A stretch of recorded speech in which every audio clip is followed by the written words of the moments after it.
Long before villages lay brick and stone upon the mountainsides, and long before winter festivals softened with carols and warm bread, there was a darkness known throughout the high valleys. Elders spoke of it only when the snows were heaviest, and even then only in hushed voices, for fear that speaking too loudly would draw its attention. It was said that two spirits ruled the deep winter nights, one seen and one unseen, one feared and one unspeakable. The seen one was Krampus, the horn taker of children, whose claws scraped roofs and whose chains rattled through the alleys after St. Nicholas left. He walked on December 5th, the night of the switch, when he hunted the wicked and dragged them into the pines. But the old stories whispered of something worse, something much older, something that didn't care for the wickedness or goodness, a spirit that did not need chains or hooves, for its presence alone froze breath in the lungs. They called her the ghost of December 12th, White Breath. No record tells of her birth, only that once she was a woman of flesh, a mother, some said, whose children vanished in a mountain blizzard. Others claimed she was a witch who traded her living soul for the power to call storms. But in every village's version, she died in the winter and did not stay dead. Her grief twisted into hunger, her love curdled into spite. She became a thing of wind and shadow, drifting over rooftops, whispering through chimneys, searching for the warmth she forever lost. And so she required children, living children, to replace the ones stolen from her long ago. It was told that Krampus, monstrous though he was, once acted alone. He punished the wicked and ignored the good. But the ghost of December 12th had no such boundaries. She appeared to him on a night when the moon was nothing but a thin blue shard.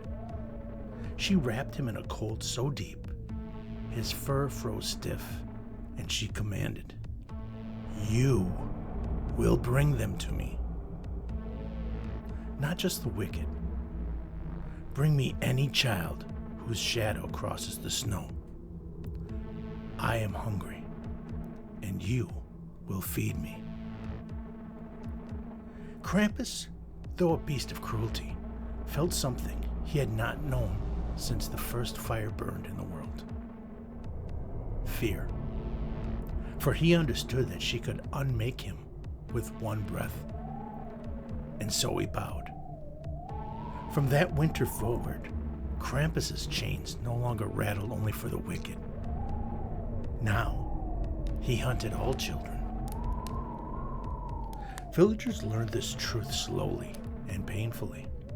In the early years, only a few good children vanished, always between the 5th and the 12th. Families wept, thinking their sons and daughters had been taken by wolves or lost in storms. But the disappearances grew bolder. Children vanished from locker rooms. Footsteps appeared in unbroken snow, leading upward as though the little ones had floated away. Some adults began waking with frost on their eyelids and the faint sound of chains clinking outside their shutters. A few claimed to have seen the tall horn shape dragging children through the drifts. Others swore they heard a woman sobbing just beyond the tree line. By the time the elders pieced together the pattern, it was too late. Every 12th night of December, when the moon hid and the sky turned the color of iron, the ghost descended. She drifted through villages unseen, except for a shimmer like frost catching light. Krampus returned to her, carrying his sack, swollen and writhing. The villagers said the ghost would reach out with arms long and brittle, like dead branches. And when she touched the sack, the children inside went silent, completely silent, not even a whisper. Some believe she consumed their warmth. Others believe she trapped their spirits, weaving them into icy winds that prowled the mountains. A few whispered that she kept them as their own, calling them her winter brood. But one thing was certain. No one returned. Elders told that Krampus despised his servitude, not out of mercy, for he knew no such thing, but out of pride. He had once been feared alone, an agent of punishment, a ruler of mischief and torment. Being reduced to a collector, a servant, enraged him, and yet he could not defy her. For the ghost of December 12th was not merely a spirit. She was winter itself given purpose, an unending, hunger-made shape. Should Krampus ever disobey, it was said that she would unravel him into nothing but drifting cinders of fur and ash. And so each year, he hunted. Each year, the sack filled. And each year, she hungered more. Generations passed. Songs were sung down out of fear. Bells were hung on doors to ward him off. Lanterns were left burning in windows so the ghost's chilling breath might not seep inside. But every child in the mountain villages heard the same warning whispered before bed. Be inside by the 5th night. Bolt your shutters by the 12th. And whatever you do, do not listen for the chains in the snow. For if you heard them, it meant Krampus had found you. And if Krampus had found you, the ghost was not far behind. Even now, in the deep valleys where the winter still reigns, parents claim that the coldest wind on December 12th is not a storm at all, but the ghost drifting through the dark, sighing for the children she lost.